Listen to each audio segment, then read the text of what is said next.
Assalamualaikum warahmatullahi wabarakatuh. Kami dari kelompok 3 akan mempresentasikan hasil diskusi kami dengan materi opini publik merupakan pendukung eksistensi lembaga-lembaga sosial dan lembaga politik. Di sini saya akan menjelaskan tentang pengertian opini publik. Istilah opinion yang diterjemahkan menjadi opini didefinisikan oleh kutip dan center diartikan sebagai mengekspresikan suatu sikap mengenai persoalan yang mengandung pertentangan. Opini juga diartikan sebagai pendapat, pandangan tentang suatu persoalan. Ketika seseorang beropini terhadap suatu permasalahan yang sama akan menimbulkan penilaian yang berbeda. Hal itu dikarenakan opini memiliki sifat subjektif yang artinya menurut pandangan sendiri-sendiri. Opini merupakan kata yang berarti tanggapan atau jawaban terhadap sesuatu persoalan yang dinyatakan berdasarkan kata-kata. Bisa juga berupa perilaku, sikap, tindakan, pandangan, dan tanggapan.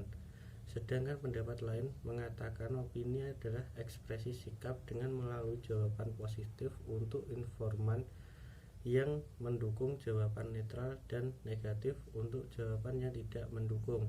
Artinya, apabila seseorang beropini positif, tandanya orang tersebut mendukung, dan apabila seseorang beropini negatif, artinya orang tersebut menolak.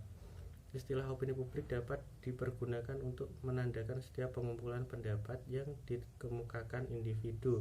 Menurut Santoso Sastropetro, istilah opini publik sering digunakan untuk menunjuk kepada pendapat-pendapat kolektif dari sejumlah besar orang. Secara etimologi, opini publik dapat diterjemahkan dari bahasa Inggris yaitu public opinion. Sementara public opinion berasal dari bahasa Latin yaitu opinari dan publicus. Opinari merupakan arti fikir atau menduga, sedangkan publicus artinya adalah milik masyarakat luas. Secara sederhana, opini bisa diartikan pendapat, tapi setidaknya ada sebuah ekspresi dari pendapat tersebut baik secara verbal maupun non-verbal. Saya Ilma Rizkan Famadiana akan menjelaskan tentang karakteristik opini publik. Menurut Hendley Cantrell dari Lembaga Penelitian Opini Publik dari Universitas Princeton mengumpulkan prinsip-prinsip yang merupakan karakteristik opini publik. Prinsip-prinsip tersebut sebagai berikut. 1. Opini publik sangat peka terhadap peristiwa-peristiwa penting. 2. Peristiwa-peristiwa yang bersifat luar biasa dapat menggeser opini publik seketika dari suatu ekstremis yang satu ke ekstremis yang lain. Ketiga, opini pada umumnya lebih banyak ditentukan oleh peristiwa-peristiwa daripada oleh kata-kata, kecuali kata-kata itu sendiri merupakan suatu peristiwa yang penting. Keempat, pernyataan lisan dan garis-garis tindakan merupakan hal yang teramat penting dikala opini belum terbentuk dan dikala orang-orang berada dalam keadaan sugestibel dan mencari keterangan dari sumber terpercaya. Kelima, pada umumnya opini publik tidak mendahului keadaan-keadaan darurat, ia hanya mereaksi keadaan itu. Secara psikologis, opini pada dasarnya ditentukan oleh kepentingan pribadi, peristiwa, kata-kata, dan lain-lain. Ketujuh, opini atau pendapat tidaklah bertahan lama kecuali jika orang-orang merasa bahwa kepentingan pribadinya benar-benar tersangkut atau jika pendapat yang dibangkitkan oleh kata-kata diperkuat oleh peristiwa lainnya. Kedelapan, sekali kepentingan pribadi telah tersangkut, opini tidaklah mudah diubah. Lalu yang kesembilan, apabila kepentingan pribadi telah tersangkut, pendapat umum di dalam negara demokrasi cenderung mendahului kebijakan pihak yang berwenang. Kesepuluh, jika suatu pendapat didukung oleh suatu mayoritas yang tidak terlalu kuat dan jika pendapat tidak mempunyai bentuk yang kuat pula, maka fakta-fakta yang nyata ada kecenderungan mengalihkan pendapat dan arah penerimaan. Di sini saya akan menjelaskan fungsi dan peran opini publik. Dalam perkembangan awalnya, opini publik selalu dikaitkan dengan politik, terutama dalam konteks negara demokrasi, baik sebagai sistem politik maupun demokrasi sebagai gaya hidup. Ketiga fungsi itu adalah: pertama, opini publik dapat memperkuat undang-undang dan peraturan. Yang kedua, opini publik merupakan pendukung moral dalam masyarakat. Yang ketiga, opini publik dapat menjadi pendukung eksistensi lembaga sosial dan lembaga politik.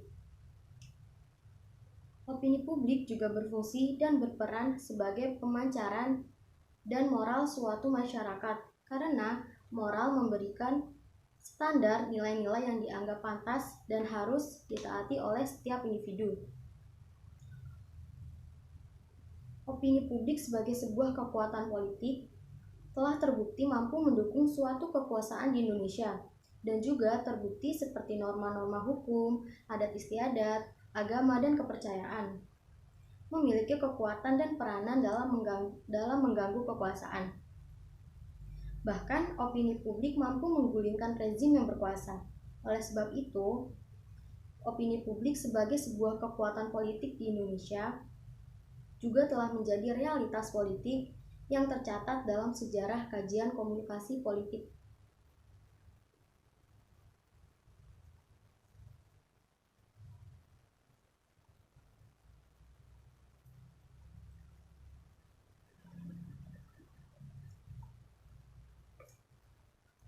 Lalu, opini publik mempunyai fungsi dalam kehidupan sosial dan individu yang disebut oleh Intihel de Sola. Yang pertama yaitu the cognitive function, yang kedua the identification function, yang terakhir the resolving of the internal function. Perkenalkan, nama saya Sita Endrofia. Di sini saya akan menjelaskan bagaimana eksistensi opini publik di lembaga sosial dan politik. Opini publik dikatakan sebagai suatu kekuatan yang tidak terlihat, namun efeknya dapat kita saksikan dari berbagai peristiwa nyata, yang antara lain potensi opini publik itu dapat mendukung terbentuknya suatu lembaga atau organisasi. Efek dari potensi opini publik ini dapat berupa efek positif konstruktif dan dapat pula berupa efek negatif destruktif, yang dapat menjatuhkan atau mengangkat seseorang, suatu organisasi, suatu partai, dan sebagainya. Potensi opini publik bagi kehidupan manusia antara lain sebagai berikut. Yang pertama, opini publik dapat memperkuat undang-undang atau peraturan-peraturan, sebab tanpa dukungan opini publik itu tidak akan jalan. Yang kedua, opini publik merupakan pendukung moral dalam masyarakat. Yang ketiga, opini publik adalah pendukung eksistensi lembaga-lembaga sosial. Ilmuwan politik menyetarakan opini publik dengan keinginan nasional, sedangkan bagi ilmuwan sosiologi mendefinisikan opini publik sebagai interaksi dan komunikasi sosial. Menurut mereka, opini publik tidak akan muncul jika tidak terjadi komunikasi di antara individu-individu yang ada dalam komunitas tersebut. Walaupun terdapat kemungkinan bahwa opini individu satu dan lainnya telah sama sejak awal, namun opini itu tidak akan menjadi opini publik tanpa adanya komunikasi baik melalui media, televisi, radio, internet, bahkan komunikasi face-to-face. Sebagai kontra terhadap definisi opini publik yang dikemukakan oleh kaum politik, kaum sosiologi beranggapan bahwa opini publik hanya memiliki sedikit kaitan dengan aktivitas pemerintah. Akhirnya, dalam mengartikan opini publik diperlukan persetujuan bersama tentang apa yang harus ada dalam opini publik tersebut. Pertama, harus ada isu. Kedua, harus ada jumlah individu yang signifikan untuk memberi respon terhadap isu tersebut. Ketiga, harus ada konsekuensi mengenai isu tersebut. Dan terakhir, harus ada pengaruh yang ditimbulkan baik secara langsung maupun tidak langsung. Hal ini berkaitan dengan berkembangnya gagasan tentang pentingnya kemerdekaan berserikat dan kebebasan menyatakan pendapat di depan umum sebagai salah satu elemen penting dalam membangun demokrasi. Istilah public opinion dalam pengertian yang modern pertama kali dikemukakan oleh Messieli. Beliau menulis dalam buku Discourse bahwa orang yang bijaksana tidak akan mengabaikan opini publik mengenai soal-soal tertentu, seperti pendistribusian jabatan dan kenaikan jabatan. Rousseau pernah menyebut opini publik sebagai ratu dunia, karena opini publik itu tidak dapat ditaklukkan oleh raja-raja di zaman otoriter. Perkenalkan, nama saya Muhammad Dinar Yoga Pratama. Saya di sini akan menjelaskan Studi kasus opini publik merupakan pendukung eksistensi lembaga-lembaga sosial dan lembaga-lembaga politik. Studi kasus lembaga-lembaga sosial adalah contoh. Kelenteng merupakan tempat ibadah bagi orang Tionghoa. Di kelenteng yang terletak di Kota Kediri banyak mengadakan kegiatan di berbagai bidang. Kelenteng Cho Hui Kiong, kelenteng satu-satunya di Kota Kediri, sehingga banyak orang Tionghoa di seluruh Kota Kediri mengunjungi. Selain itu, di kelenteng tersebut terdapat kegiatan yang melibatkan masyarakat lokal, baik yang bersifat kegiatan keagamaan atau kegiatan sosial. Tempat ini terdapat keharmonisan hubungan antara mayoritas dan minoritas di tengah masyarakat Kota Kediri. Dapat terlihat tujuan penelitian ini adalah untuk mengetahui kegiatan keagamaan yang terjadi di kelenteng Cho Hui Kiong dan mengetahui kegiatan sosial yang terjadi di kelenteng Cho Hui Kiong. Hasil penelitian ini menunjukkan bahwa terdapat berbagai kegiatan keagamaan yang dilakukan di kelenteng Cho Hui Kiong dengan diadakannya sembahyang dan perayaan.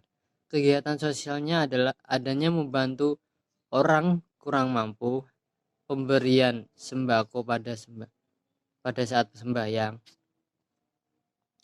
Strategi kelenteng dalam menjaga hubungan baik dengan masyarakat sekitar dengan bersikap toleran dan menjaga komunikasi baik pelibatan masyarakat dalam kegiatan sosial, memberikan fasilitas dengan membuka diri pada masyarakat sekitar, membuka akses ekonomi masyarakat melalui perayaan keagamaan, membaur dengan masyarakat sekitar, membangun kerjasama dengan aparat pemerintahan. Dalam kegiatan ini, sosial keagamaan tersebut dalam meningkatkan eksistensi kelenteng Cho Hui Kiong di Kota Kediri dan dapat menjadikan kehidupan yang harmonis dengan masyarakat sekitar. Selanjutnya, saya menjelaskan studi kasus lembaga-lembaga politik. Partai politik dan perannya dalam masyarakat. Partai politik menurut UU Nomor 31 Tahun 2002 didefinisikan sebagai organisasi politik yang dibentuk oleh sekelompok warga negara Republik Indonesia secara sukarela atas dasar persamaan kehendak dan cita-cita untuk memperjuangkan kepentingan anggota masyarakat, bangsa dan negara melalui pilihan umum. Partai politik memiliki kedudukan yang sentral dan penting dalam setiap sistem demokrasi. Tidak ada negara demokrasi tanpa partai politik. Karena itu, partai politik biasa disebut sebagai pilar demokrasi. Merekalah yang memainkan peran penting sebagai penghubung antara pemerintahan negara dengan warga negaranya. Sebagai organisasi, partai politik berusaha mewujudkan tujuan, cita-cita, pandangan, ide, gagasannya tersebut dengan menempatkan pemimpin-pemimpin dalam pemerintahan dan jabatan-jabatan publik melalui pemilu. Dalam praktik demokrasi, peran dan fungsi partai politik dibutuhkan secara baik dan benar. Beberapa fungsi dasar yang harus dipenuhi dan dijalankan oleh partai politik sebagai jaminan terselenggaranya demokrasi antara lain. Nomor 1, berusaha memenangkan pemilu secara demokratis agar dapat menguasai pemerintahan. Yang kedua, merepresentasikan, mewakili, dan menyerap dan menghimpun agregasi aspirasi dan kepentingan masyarakat. Yang ketiga, menyusun dan menyediakan alternatif kebijakan. Yang keempat, mempersiapkan dan melatih calon-calon pemimpin. Yang kelima, melakukan pengawasan atas penyelenggaraan pemerintahan. Terima kasih. Wassalamualaikum warahmatullahi wabarakatuh.